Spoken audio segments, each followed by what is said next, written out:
Povo de Deus, boa noite. Que bom ter você na casa do Senhor. Que bom que você veio a essa igreja mais uma vez. Como é bom a gente estar junto para estudar a Bíblia e aprender mais sobre o amor de Jesus Cristo. Que bom que você que me acompanha na internet também está conectado para mais uma noite de estudo da Bíblia, de aprendizado, onde o Senhor vai falar contigo de maneira poderosa. Bom, vocês viram que eu entrei com algo aqui diferente, parecendo um flecheiro, né? A verdade é que eu queria introduzir a mensagem dessa noite com uma ilustração, porque toda vez que um pastor ou alguém aqui da igreja vem pregar, e principalmente esses primeiros temas que nós tivemos, o objetivo é que a gente gostaria que vocês fossem lançados como flechas nas mãos do Senhor para alcançar alvos que Deus colocou. Quando a gente prega, por exemplo, para jovem, a gente está sonhando que o jovem seja lançado e acerte o alvo e que Jesus os lance para fazer grandes coisas para eles. Mas algum tempo atrás, falando sobre esse assunto, eu conversei com uma pessoa que para mim era um exemplo de uma flecha afiada que faz grandes coisas para Deus, e alguém que eu admirava, até que eu continuo admirando, mas quando eu passei a conhecer essa pessoa de perto, eu vi que ela não era uma flecha em perfeito estado, e ainda assim fazia grandes coisas para Deus.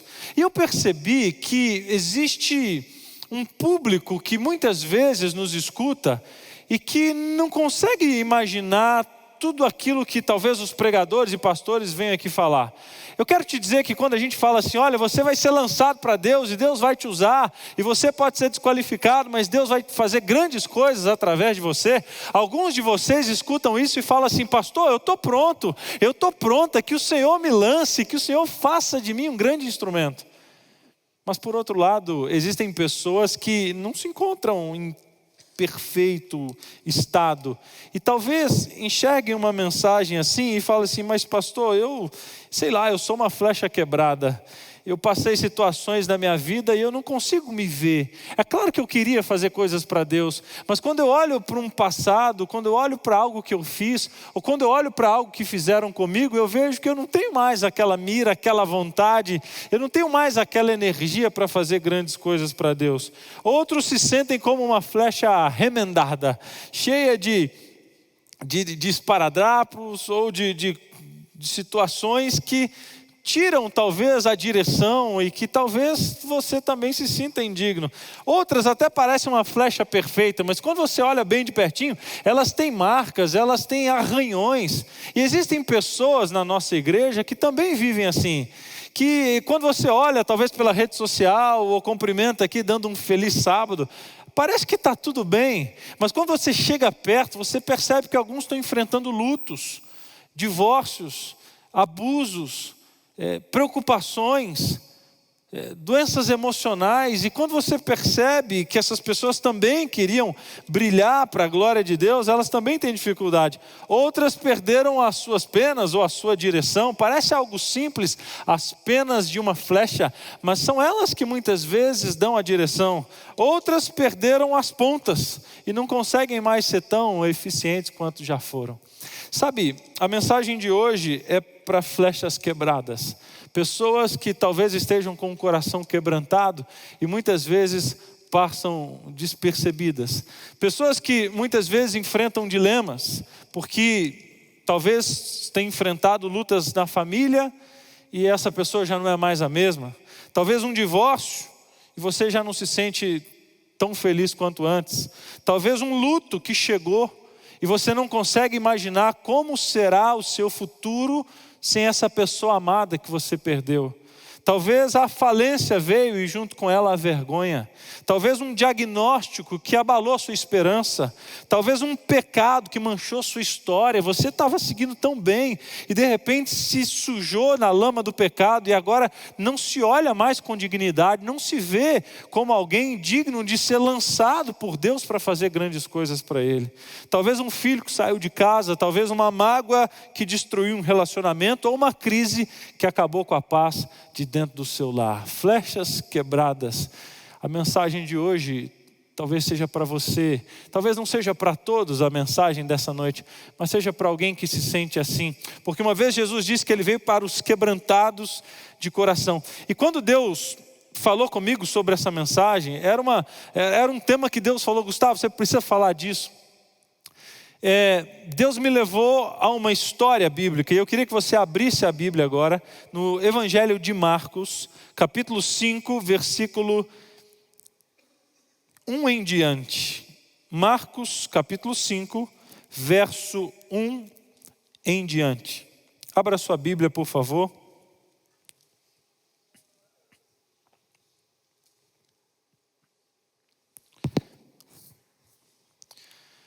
O Evangelho começa dizendo assim, só alguns versículos, e eu creio que vai ser interessante a nossa leitura, que diz assim: entre mentes, chegaram a outra margem do rio, ou do mar, na terra dos Gerazenos.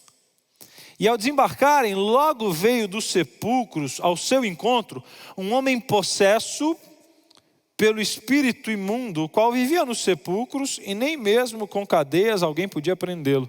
Porque tendo muitas vezes sido preso por grilhões e cadeias, as cadeias foram quebradas por ele e os grilhões despedaçados. E ninguém podia subjugá-lo. Ele andava sempre de noite e de dia, clamando entre os sepulcros e pelos montes, ferindo-se com pedras.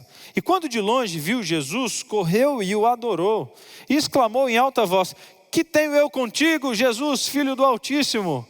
Conjuro-te por Deus que não me atormentes. Porque Jesus dissera: espírito imundo, sai desse homem. E perguntou-lhe: qual é teu nome? E respondeu-lhe: Legião é o meu nome, porque somos muitos. E rogou-lhe encarecidamente que não os mandasse para fora do país.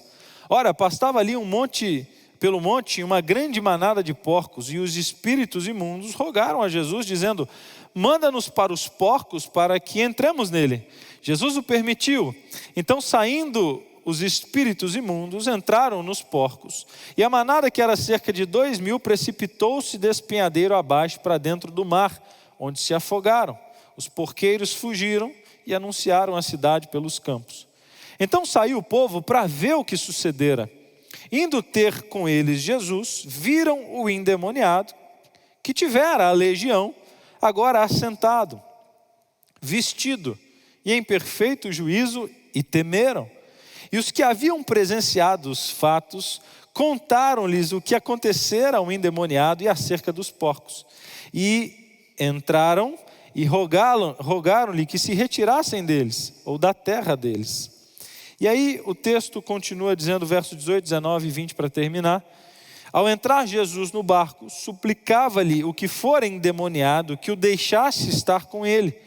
Jesus, porém, não lhe permitiu, mas ordenou-lhe: vai para a tua casa, para os teus, e anuncia tudo o que o Senhor fez, e como teve compaixão de ti. Então, ele foi e começou a proclamar em Decápolis tudo o que Jesus lhe fizera, e todos se admiravam. Que história! Esse é um dos encontros mais tensos que Jesus teve. Talvez a confrontação mais intensa com demônios que Jesus teve. Um encontro marcado por aquela ansiedade, por aquela aflição. Afinal de contas, aquele era um homem temido na região. E de repente Jesus chega, o demônio vai em direção a ele e o milagre acontece. Mas antes de entrar um pouco mais fundo nessa história, como todas as noites, eu tenho trazido aqui curiosidades bíblicas para você poder aprender sobre a Bíblia. E eu estou feliz porque hoje alguém me procura e falou assim: pastor, as crianças estão gostando. E se as crianças estão gostando, é um bom sinal. Se a atenção delas está sendo prendida para aprender curiosidade, eu fico feliz. E hoje, eu quero te apresentar uma curiosidade, que vai te ajudar a entender outros textos da Bíblia também. Você viu que aqui aparece uma palavra diferente, uma palavra chamada legião. E para explicar o que era, eu quero a ajuda aqui dos meus amigos, que vão explicar para você o que era a legião. Uma salva de palmas para esses soldados, por favor. Olha, só soldados de elite. Por favor, aqui na frente. Vamos lá. Vocês estão vendo que na época de Jesus existiam vários tipos de soldados romanos. O Império Romano, ele dominava sobre a Judéia. Depois dos gregos, na Babilônia, na época de Daniel, depois vieram os medos e persas, depois os gregos, e depois veio o Império Romano. E o Império Romano era organizado, tinha patentes entre os soldados. Esse aqui, um passo à frente, era o soldado raso. Era um bom soldado. E a espada dele não era das maiores. Mas esse soldado, ele aparece na Bíblia.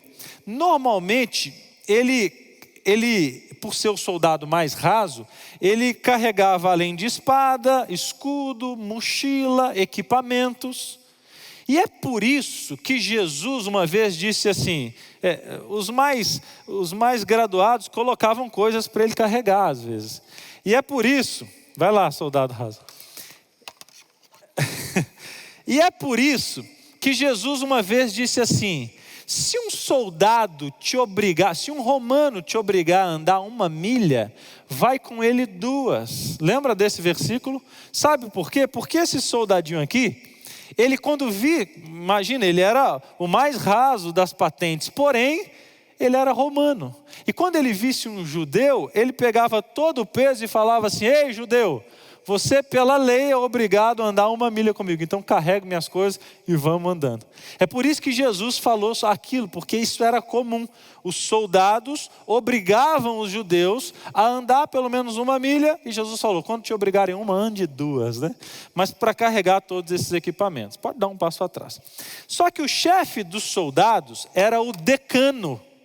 Como é que é o nome desse?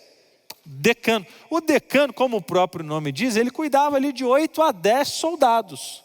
Então, ele não aparece um versículo especificamente do decano, mas ele controlava um grupo de mais ou menos 10 soldados, ok? Só que o chefe do decano era o centurião. Olha só. O centurião já era um homem de muita autoridade. Ele mandava sobre mais ou menos 80 a 100 soldados, ok? E ele aparece na Bíblia, sim ou não? Sim, uma vez um centurião estava com um servo doente e pediu que Jesus o curasse. Esse era um bom centurião que ajudava o povo.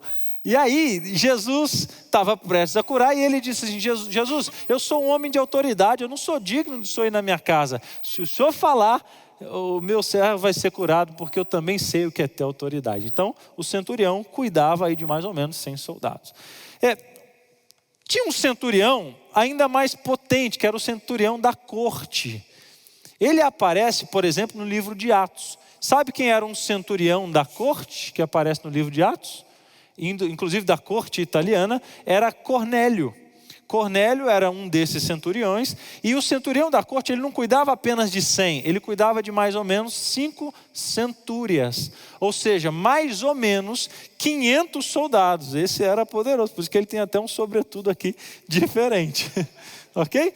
Só que o mais potente, o mais forte, aquele mais graduado, era então o legado. Esse aqui, sim, ele coordenava as centúrias e todos os outros soldados, e sob a autoridade dele estava cerca de 4 a 6 mil soldados romanos. Então o que era uma legião? Era cerca de 4 a 6 mil soldados romanos. Deu para aprender? Vamos ver se você decorou. Esse aqui é quem? É o raso. E esse aqui? Decano. E esse? Centurião. E esse? Centurião de corte. E esse era o legado. Uma salva de palmas, muito obrigado. Mais um aprendizado essa noite. Se vocês quiserem, pode levar esse púlpito também, que eu acho que já deu para ilustrar aqui. Por favor, soldados rasos. Muito bem.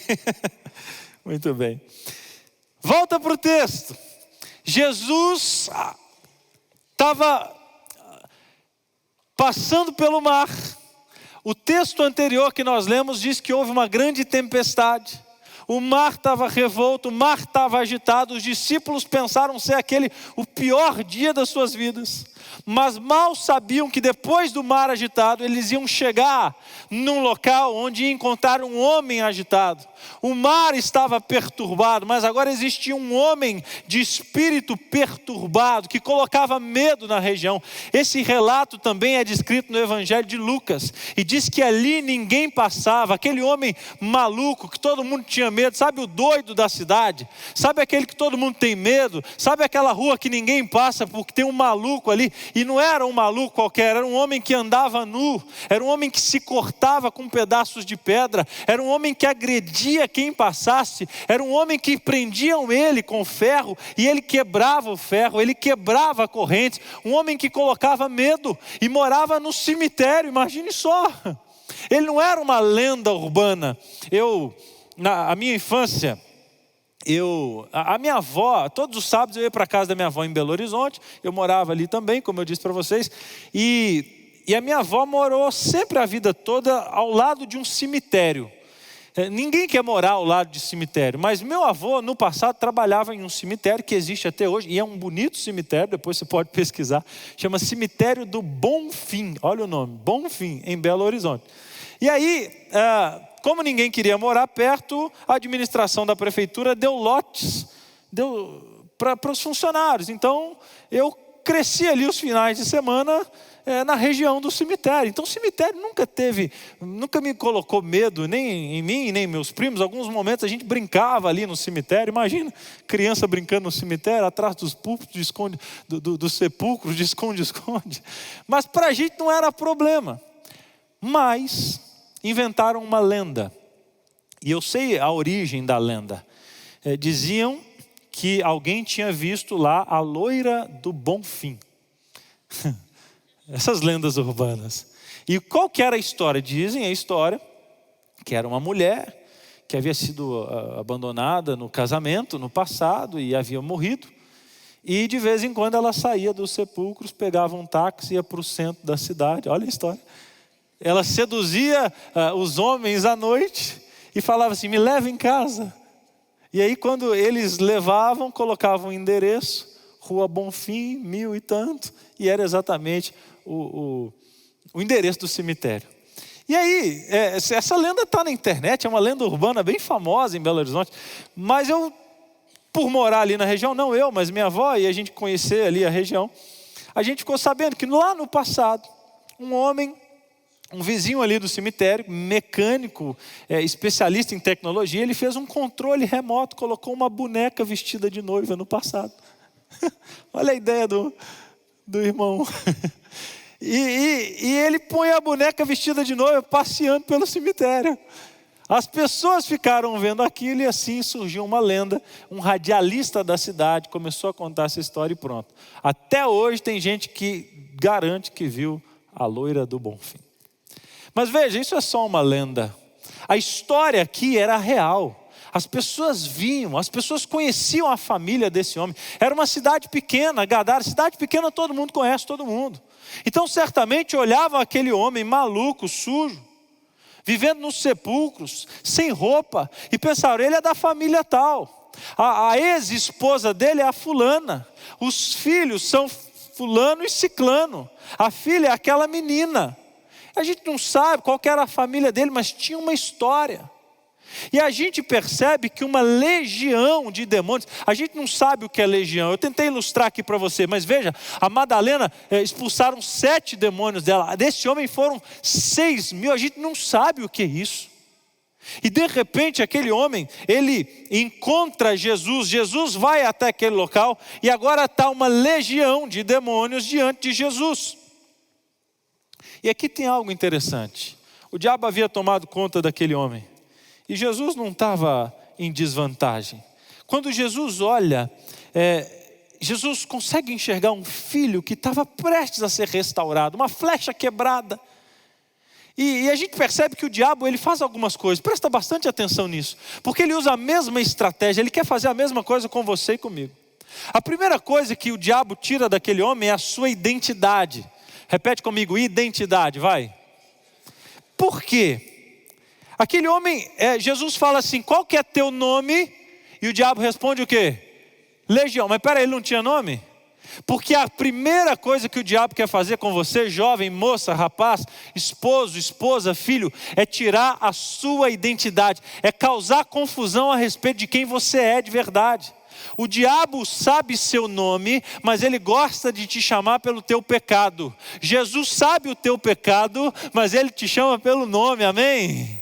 É assim que ele faz, enquanto o diabo quer tirar a sua identidade. Então a gente, hoje, às vezes tem um pai que não sabe o seu papel como pai, uma mãe que se sente insuficiente, a pessoa que caiu e passa a ser definida pela queda, ela só olha para o espelho e consegue enxergar a pessoa que caiu, e não a pessoa que ela é de verdade. A pessoa que foi ferida passa a ser enxergada somente pela dor. Então, eu sou a pessoa traída, eu sou a pessoa que foi traído, eu sou a pessoa que foi enganada. Ela não consegue ver quem ela é. Ela passa a se enxergar pelo que fizeram com ela, pela dor que ela sente, pela rejeição por conta do abandono. Satanás é especialista em mudar a sua identidade. Mas deixa eu te contar uma coisa. Jesus chega para dizer para aquele homem que ele não era o pecado. Assim como você não é seu trauma, você não é seu divórcio, você não é seu vício, você não é seu passado, você não é seu diagnóstico, você não é o pior dia da sua vida. Porque Jesus chega para mudar essa história e para colocar a sua identidade de acordo com Ele te enxerga, da forma como Ele te vê. E você passa agora não apenas a se ver como você se vê no espelho, mas você passa a se ver pelo reflexo dos olhos de Jesus. Mas o diabo tentou tirar a segunda coisa daquele homem. Além da identidade, ele tirou a sua dignidade. Repete agora comigo, dignidade. Aquele homem, ele não andava mais vestido, não morava mais em casa, e andava no meio do sepulcro. Sabe o que é isso? Perdeu a dignidade. Olhavam, às vezes alguém conhecia ele do passado e falava, olha como é que está fulano agora. Anda nu no meio das pessoas, sai correndo atrás de gente. Porque o pecado, deixa eu te falar uma coisa, o pecado ele quer roubar a sua dignidade. Ei, o pecado quer roubar a sua dignidade. Você que está me assistindo, o pecado quer roubar sua dignidade. Começa assim, você peca e se arrepende e pede perdão e fala, Senhor, me perdoa. E aí sabe o que acontece se você não tomar cuidado? O pecado quer roubar sua dignidade. Aí da segunda vez você fala assim, Senhor, eu pequei, perdoa de novo. Eu de novo falhei. Aí daqui a pouco você fala assim, Senhor, eu pequei de novo. Aí depois você fala, Deus, tem jeito não. Aí depois você fala, Senhor, eu sou assim. Aí depois você não está nem falando mais nada. A dignidade vai embora junto com a insistência no pecado. A gente não sabe a história desse homem, mas algo levou ele a essa vida e ele foi perdendo a sua dignidade. E quem perde a dignidade, perde a capacidade de olhar nos olhos, perde o brilho, perde o respeito próprio. Rouba a coragem de voltar para casa, rouba a coragem de voltar para a igreja, rouba a coragem de estar diante de Deus, porque você perdeu sua dignidade. E tem a terceira coisa, e a última que esse homem perdeu, que o diabo tentou tomar dele, que era a convivência. Repete comigo, por favor. Convivência. Você sabe que uma das maiores estratégias do diabo é transformar a sua dor em isolamento. Eu vou repetir. Uma das maiores estratégias de Satanás é transformar a sua dor em isolamento. É fazer você sentir dor e tristeza e fazer com que essa tristeza faça você se isolar da convivência das pessoas, da igreja e de Deus. A pessoa para de conversar, para de pedir ajuda, para de responder as mensagens, para de vir à igreja, para de abrir o coração, para de acreditar em quem se importa. E aí, como aquele homem, você procura o seu sepulcro. Você procura o seu lugar isolado, você procura uma vida em um esconderijo, aí não procura ajuda, não procura oração, não procura gente madura, não procura mais o cuidado, não procura acompanhamento, só que existem dores que a gente precisa de pessoas para ajudar a curar. Existem dores que é na convivência, no apoio espiritual, na comunidade. Por isso que a Bíblia diz, não vos deixeis de congregar, não deixeis de estar junto com os irmãos, não deixeis de procurar gente madura, gente que se importa. Só que existe um problema, né? É possível que na vida daquele homem todos haviam fugido, ninguém aguentava mais. Sabe aquele caso perdido? Tem alguém assim na sua família? O caso perdido, pastor, esse aí já era. A gente desistiu até de orar. Esse não tem mais jeito. Sabe, pessoas assim se tornam difíceis. E aí as pessoas não querem estar muito perto de gente assim. Esse homem se tornou esse caso perdido. Um caso que ninguém aguentava mais. Tanto é que quando os discípulos chegaram, os discípulos correram, ninguém queria estar perto. Apenas Jesus ficou. E aqui está uma lição, porque Jesus sempre fica. Jesus não tem medo da sua história, da sua casa quebrada, das suas marcas, daquilo que você não consegue controlar, do seu pecado, do seu passado. Jesus não tem medo disso, então ele fica. Por que ele fica? Porque ele tem autoridade para mudar. E quando ele fica, aquele homem se prostra. Aquele homem, veja, quem está preso ao pecado não sabe explicar tudo. Mas a alma reconhece que chegou alguém capaz de ajudar. Ele não sabia explicar, mas ele sabia que alguém havia chegado, que era diferente, que tinha autoridade, que diferente de todo mundo que havia pisado naquela praia, essa pessoa tinha autoridade, tinha poder. E aqui você percebe um relato que precisa ser explicado, que pouca gente entende. Parece que é o demônio que se prostra e depois fala, olha, em nome de Deus. Na verdade, Jesus ele expulsa um primeiro demônio. E aí, o texto diz assim, depois que o diabo fala assim, o que eu tenho eu contigo? Porque eram muitos, ou seja, não era só um. Se Jesus tivesse expulsado, todos já teriam saído. E aí eles se perguntam assim, mas quem és tu? Quem é você?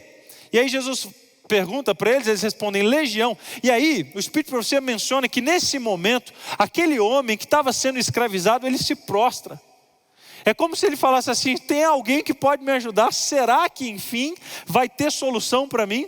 E em meio àquele conflito dos demônios tomando espaço e o homem lutando para ser liberto, bastou uma palavra, e Jesus expulsa uma legião de demônios. Veja, a legião não colocava medo em Jesus. Tanto é que na cruz Jesus disse assim, se o Pai quisesse, Ele mandaria 12 legiões de anjos. Ou seja, não existe, amigo, olha aqui para mim, não existe nada mais poderoso do que o nome do Senhor Jesus aqui nessa terra. A gente não precisa ter medo, não existe guerra entre Deus e Satanás, porque é como uma formiguinha tentar vencer sobre uma pulga, uma formiga, eu só faço isso. Você está entendendo que Jesus é poderoso e os demônios se prostram? Sabe por que eu estou falando? Porque às vezes eu vejo o crente assim, pastor, eu tenho medo de macumba, de inveja, de mal olhado, a casa está carregada, não sei o quê. Que é isso? Você serve a Jesus Cristo Todo-Poderoso e os demônios fogem, porque onde há luz não existe trevas. E Jesus chega para resolver o problema daquele homem. Aí, eu quero terminar a história, porque essa é uma pergunta que uma vez fizeram lá na internet para mim, no Instagram. E foi quando eu mudei lá o meu Instagram para falar de curiosidades da Bíblia. Eu e a Sabrina, a gente falava bastante de relacionamento. Inclusive essa semana eu vou falar de uma novidade que a gente está lançando aí na igreja.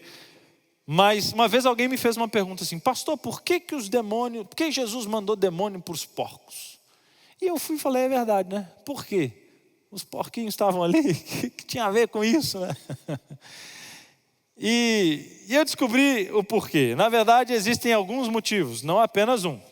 O primeiro é que Jesus precisava dar uma lição naquela cidade. Veja, aquele homem, você precisa entender que ele se tornou meio que o porteiro da cidade, o guardião dos porcos. Ele guardava os negócios da cidade, ninguém pisava ali, era como se fosse um segurança. Ou seja, os porqueiros aproveitavam da vulnerabilidade daquele homem e deixavam ali, era bom, ninguém se aproximava.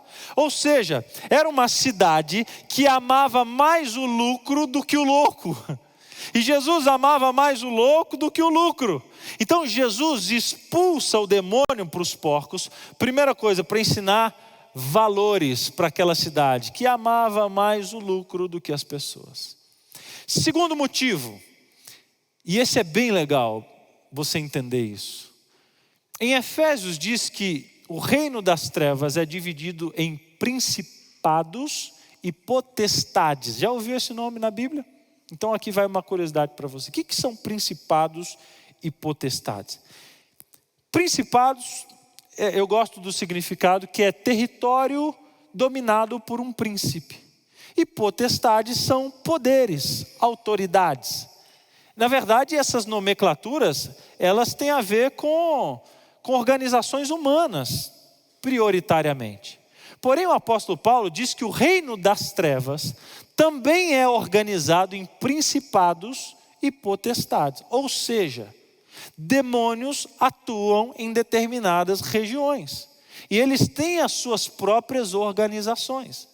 Em outras palavras, se Jesus expulsasse os demônios para outra cidade, por exemplo, eles iam buscar refúgio em outras pessoas de outras cidades. Demônios que vão atuando ali naquela cidade, influenciando a comunidade local, vamos dizer assim. E isso acontece até nos dias de hoje. Agora, o que Jesus vai fazer depois disso, você vai entender por que Jesus permitiu que eles ficassem naquele território. Mas existe um terceiro motivo também. Quando o endemoniado vê os demônios indo para os porcos, e os porcos caindo o precipício abaixo, era como se ele tivesse visto que realmente aquilo havia saído dele e não ia mais voltar. Porque depois daquela cena ele poderia ter pensado, e se voltar? E se acontecer de novo? Quanto tempo eu passei nisso? E se isso não fosse uma solução definitiva? Só que aí algo acontece. A cidade chega, pede para Jesus ir embora, porque Jesus havia acabado com os negócios da cidade. E aquele homem agora passa a ficar sentado, vestido em perfeito juízo. Antes era inquieto, agora tem paz. Antes ninguém controlava, agora estava aos pés de Jesus. Porque Jesus não muda só um comportamento, Jesus muda o interior, Jesus muda o coração. Mostrando que a gente não precisa só de uma agenda nova, a gente precisa de paz de espírito, a paz que excede todo o entendimento. Jesus deu para aquele homem, e agora ele estava ali em perfeito juízo, e as pessoas admiravam, mas ao mesmo tempo ficaram aterrorizadas. E aqui que está agora o grande motivo. Por que Jesus deixou aquele homem naquela cidade? Veja, nem o homem queria ficar na cidade. O primeiro pedido do homem foi assim: Jesus, me leva. Pensa na vida daquele homem, a vida toda agora sem família. Como é que eu volto para casa? Eu envergonhei meus filhos, envergonhei a minha casa. Todo mundo me conhece pelo meu passado recente. Jesus, me leva, deixa eu ir no barco, me leva com vocês, deixa eu ir viver essa experiência. Só que essa cena é interessante, porque, veja, Jesus atendeu o pedido dos demônios, Jesus atendeu o pedido da cidade, porque Jesus agora estava indo embora, só que Jesus não atende o pedido do homem. E eu percebi que nem sempre o não de Deus é rejeição, às vezes o não de Deus é envio, às vezes o não de Deus é para te dar algo muito melhor lá na frente. Eu contei para vocês um pouco da minha história aqui, que quando eu conheci a Sabrina, fui fazer o vestibular, lembra do sermão de sábado? O que eu não contei para vocês, uma parte, é que o pior ano da minha vida foi aquele ano que eu quis passar no vestibular e não tive dinheiro para ir. E eu chorava com Deus, perguntava: Senhor, o Senhor esqueceu de mim? O Senhor não liga para mim? O Senhor não tem planos para mim? E eu disse para vocês que Deus foi trabalhando na minha vida, e eu fui conhecer a Sabrina no meu último ano, lembra? E ela estava no primeiro, e aí eu demorei 4 anos para entender que se eu tivesse passado no vestibular naquele primeiro ano, eu teria formado um ano antes, e não teria nem conhecido a novata, né? Aí eu percebi, estou te dizendo uma coisa simples, é um exemplo simples, que às vezes o não de Deus hoje é para te dar um sim muito melhor lá na frente. E aquele homem recebe o não de Cristo, mas por que, pastor? Aqui você entende por que Jesus deixou os demônios ali. Porque demônios se combate com a palavra, demônios que estão em trevas se combate com a luz. E agora Jesus diz para aquele homem: você não vai, sabe por quê? Porque você vai voltar para a tua casa, volta para os teus e anuncia para essa cidade tudo que o Senhor fez na tua vida. Sabe por quê? Porque é assim que os demônios serão derrotados, é assim que essa cidade vai ser influenciada, é assim que o Evangelho transforma vidas. Vai, e você agora já não é mais uma flecha quebrada, você é uma flecha que é enviada por Jesus. Sabe por quê? Porque quando Jesus envia uma flecha, Ele não preocupa se está quebrada, se está arranhada, se está remendada, se está faltando pena, porque Ele é o arqueiro. O envio da flecha não depende tanto da flecha, depende do arqueiro, e o arqueiro é Jesus, que chama você, quebrantado de coração, flecha quebrada, e diz: eu posso mudar a tua história, eu apago o teu passado, eu te dou um novo nome, eu mudo a sua identidade e te faço ser uma bênção em minhas mãos. Então vai e anuncia tudo que eu tenho feito por você. E eu fiquei pensando, mas como que Jesus é tão poderoso? Por que que Ele restaura esse homem tanto? E aí eu fiquei pensando uma coisa, por que que Jesus pôde restaurar aquele homem? O gadareno vivia em sepulcros, Jesus também entrou no sepulcro. O gadareno foi rejeitado pela cidade, Jesus também foi rejeitado na cidade. O gadareno foi ferido, Jesus também foi ferido. O gadareno teve a sua identidade, a dignidade exposta, e Jesus também foi humilhado. Mas um dia Jesus saiu do túmulo. E você lembra que quando Jesus saiu do túmulo, várias pessoas saíram também? Aquela primeira ressurreição ali, na verdade um exemplo do que vai acontecer na grande primeira então ressurreição. Isso mostra que se Jesus um dia saiu do túmulo, é para que você também saia do teu, para que você saia do teu esconderijo e para que você possa viver de acordo com o que Deus quer que você viva. Algum tempo atrás, aqui mesmo em Curitiba, eu preciso terminar contando para você essa história. Eu não sei se me deram aqui o passador, mas se não, pode passar para mim aí. Aqui em Curitiba, um garoto de mais ou menos uns 12 anos, chamado Sandro, morava aqui. E ele começou a trabalhar com o tio. Ele trabalhava num barracão de candomblé. E aqui está a carteirinha do Sandro. A primeira, ele era sacerdote do templo de Umbanda e Candomblé, aqui em Curitiba. E mais adiante ele foi ficando mais experiente, mais respeitado. E ele se tornou, pode voltar a imagem.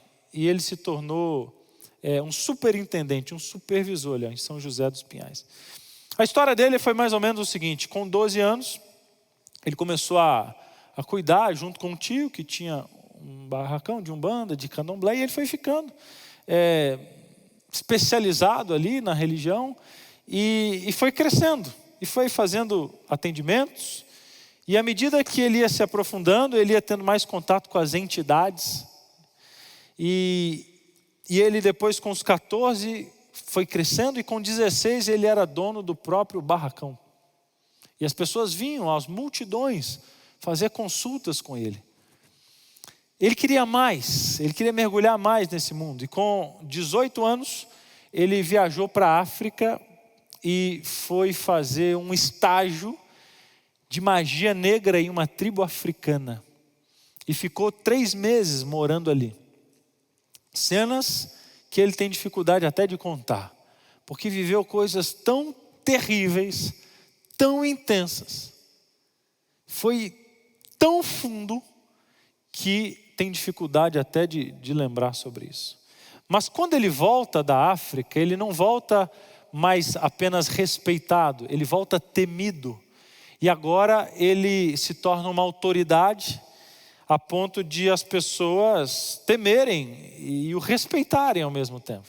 Ele então cria o seu próprio centro de atendimento. E o Sandro conta que ele começa a ganhar muito dinheiro, porque vinham pessoas, celebridades, atores, atrizes, e vinham ali fazer suas consultas. Ele fazia os trabalhos espirituais, e as pessoas saíam agradecidas. E todos os dias antes do trabalho ele falava com a tal entidade, que nós sabemos do que se trata. Um dia, alguém poderia dizer: esse não tem mais como ser alcançado pelo poder do Evangelho. Esse já foi longe demais. Até que um dia, 2 jovens aqui em Curitiba visitam uma casa bonita. 2 jovens adventistas que estavam fazendo um trabalho missionário no bairro. E esses jovens, eles foram lançados como flechas para Deus. E decidem bater numa casa. E eles tinham algumas literaturas que eles apresentavam. E em uma dessas casas eles batem e vem o Sandro. Já estava meio atrasado porque ia para alguns atendimentos. Os jovens se apresentam e dizem: olha, nós estamos fazendo um trabalho aqui na cidade e queremos visitar a sua casa. Você me permite apresentar uns livros de saúde? E o Sandro gostava dessa área de saúde e falou: pode entrar, mas precisa ser rápido. Os jovens entram, apresentam um livro de saúde e ele já estava com aquela roupa que eles usam nos atendimentos. E os jovens ficaram meio com medo, né? Será que eu apresento algo a mais, algum material religioso? Eu acho que vou ficar só no de saúde. Mas o Espírito Santo falava para um deles: oferece, oferece. E ele tinha, um dos jovens tinha um livro chamado O Grande Conflito. E a visita já estava indo embora, eles haviam se despedido. E um dos jovens decide puxar o livro. E quando ele puxa o livro, o Sandro disse: olha, eu não quero mais nada. Ele disse assim: mas eu não vou te vender, eu quero te dar, é um presente, fica com esse livro. E ele: tudo bem, se é presente, está aqui, mas vocês já deram o seu recado, podem ir embora. Ele mudou de uma hora para outra, a partir do momento que ele viu aquele livro. Até a educação do Sandro foi diferente. E meio que dispensou os meninos e colocou o livro na estante. Mas a partir daquele dia, todas as manhãs, enquanto o Sandro ia conversar com a tal entidade, a entidade começou a falar assim para ele: você precisa jogar fora um livro. Existe um livro na sua estante e eu não quero que você tenha esse livro aqui. Ele não faz parte de tudo que você crê, do seu trabalho. Joga esse livro fora. E o Sandro menciona que foi lá na estante, foi pegar o livro, e quando ele foi falar assim: tá bom, vou jogar. E ele foi pegar o livro para jogar, e enquanto ele pegava: deixa eu só ver o que tem aqui, né? E ele abre o livro, começa a folhear, e ali em pé mesmo, para jogar o livro, ele vai folheando, folheando, e vai vendo, e vai vendo. E ele disse que não entendeu muita coisa, mas falou assim: olha, eu vou jogar, mas eu preciso só dar mais uma olhada nisso depois. E coloca na estante. No outro dia, e fala assim: joga o livro fora. E ele passa de novo, pega o livro, segundo dia, segunda vez, e vai folheando, folheando, e praticamente folheia o livro inteiro, vai lendo ali trechos e partes. E ele fala assim: mas eu não consigo entender, mas também não consigo jogar fora, vou guardar. Terceiro dia, Sandro faz a mesma coisa, pega o livro, vou jogar fora, lê pela terceira vez. Quarto dia, quinto dia, e quando ele disse que leu pela quinta vez, foi como se escamas caíssem diante dos seus olhos, e ele passasse a enxergar o engano que ele vivia. E a partir daquele dia, ele não conseguiu mais ser o mesmo. Ele então disse que não iria jogar o livro, e que pelo contrário, ele começou a ficar incomodado com tudo que ele fazia, porque era diferente do que a Bíblia dizia, do que o livro que falava sobre a Bíblia dizia. E então ele falou: olha, eu achei que estava num caminho correto, mas agora eu estou vendo que eu estou indo contrário aos evangelhos. Eu estou indo contrário ao que Jesus diz, eu estou indo contrário ao que Deus quer para mim. E ele começa a não fazer os trabalhos como fazia. E o que havia sido ameaçado é que ele iria perder tudo. A entidade disse: então você vai perder tudo.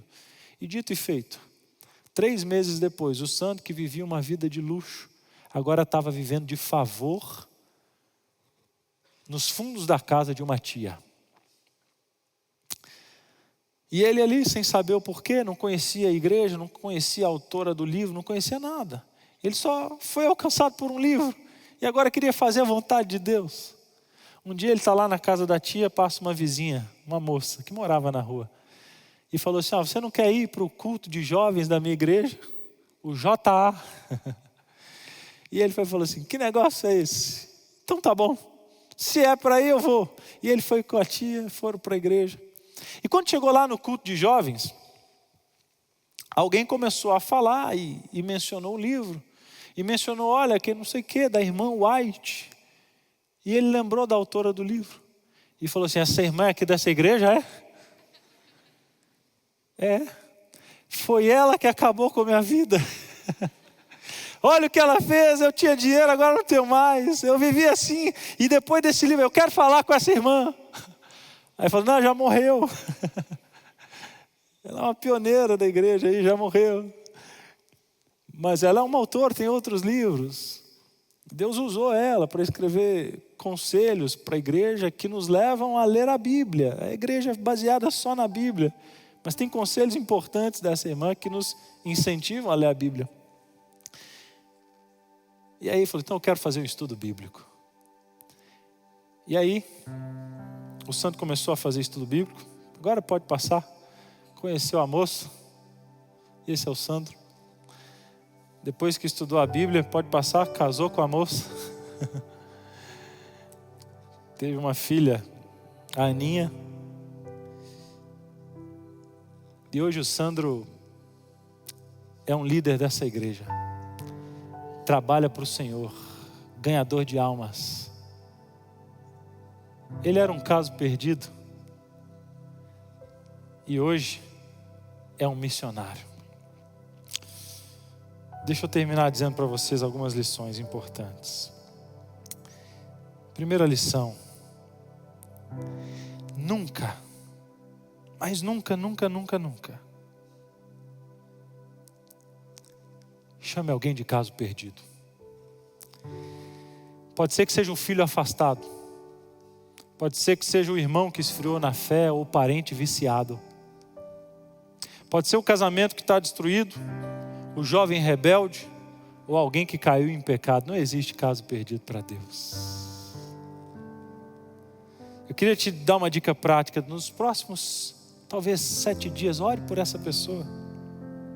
Ora assim, Senhor, onde eu vejo um caso perdido, me ensina a ver alguém que Jesus ainda ama e tem poder para restaurar.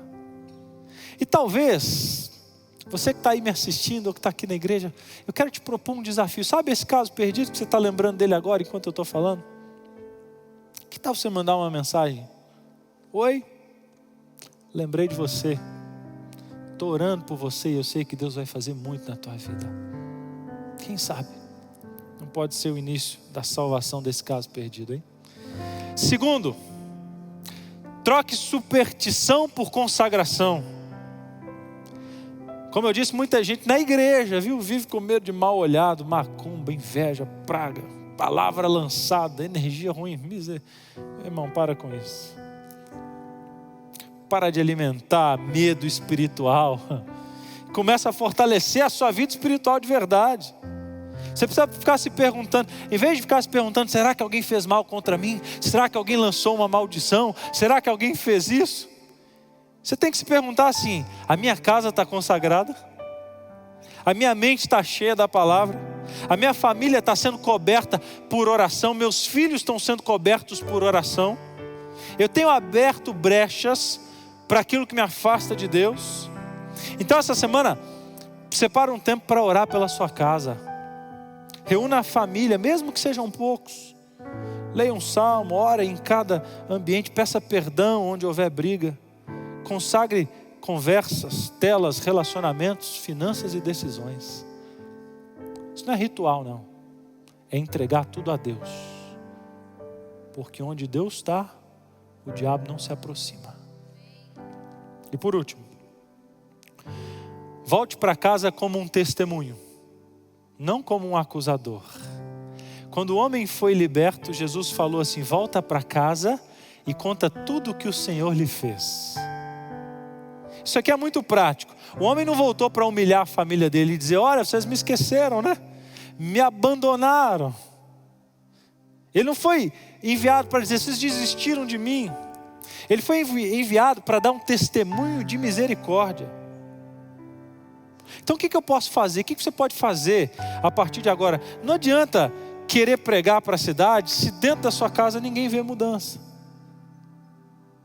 A mudança tem que começar na tua casa. Conta para as pessoas, mostra para elas o que Jesus fez por você. Começa aí na tua casa.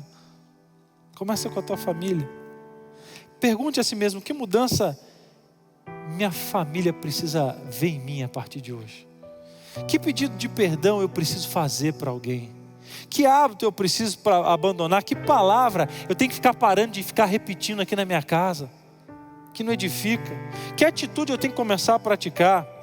E aí você pode escolher uma atitude visível. Começa essa semana, escolhe uma coisa para você fazer, uma atitude visível, que pode ser, por exemplo, pedir perdão por uma reação errada. Ih, perdi a paciência, me perdoa. Começa a ter esse hábito.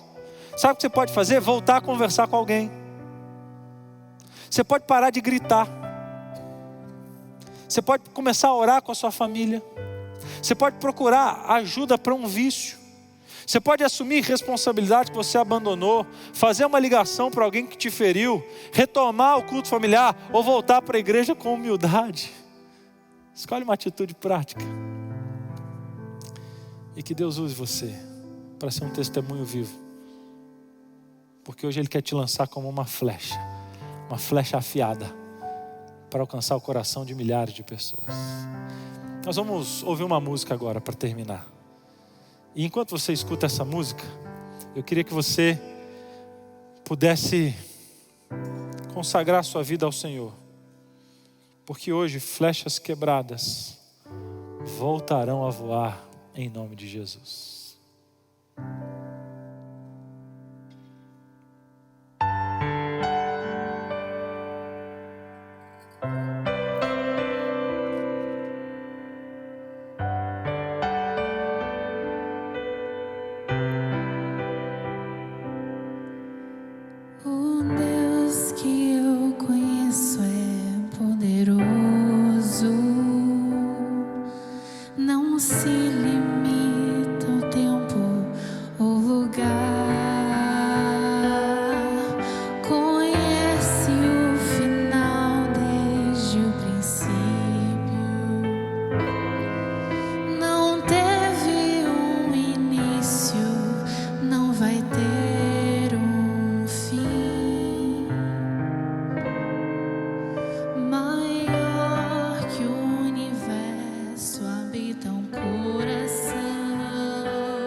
Deixa a coroa e vem em busca dos perdidos.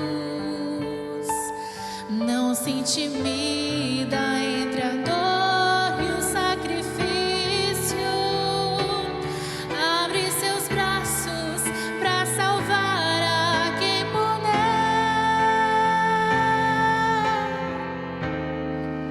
Oh Deus que eu conheço,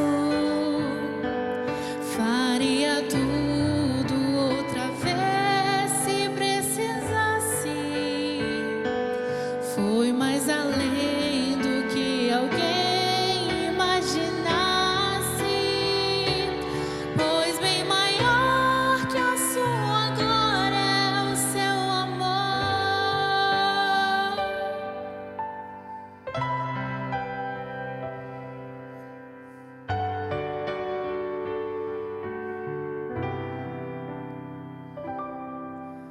O Deus que eu conheço é diferente. Vai fundo quando o assunto é salvação. Entrega a própria vida pelos filhos, morrendo pendurado numa rude cruz. Maior que o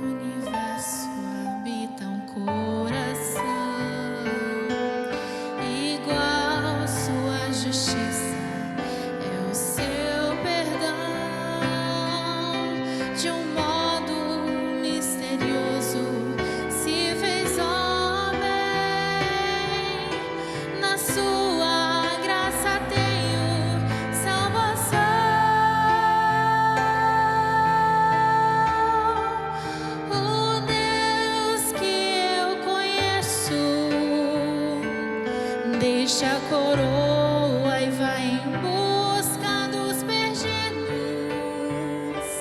Não se intimida ante a dor e o sacrifício.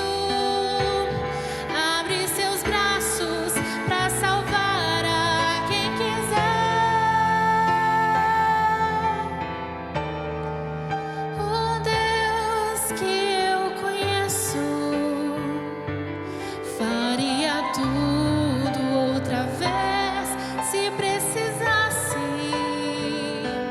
Foi mais além do que alguém imaginasse, pois bem maior que a sua glória é seu amar.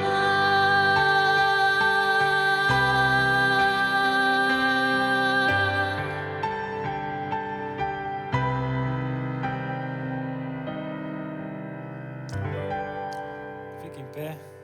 Deixa eu orar por você.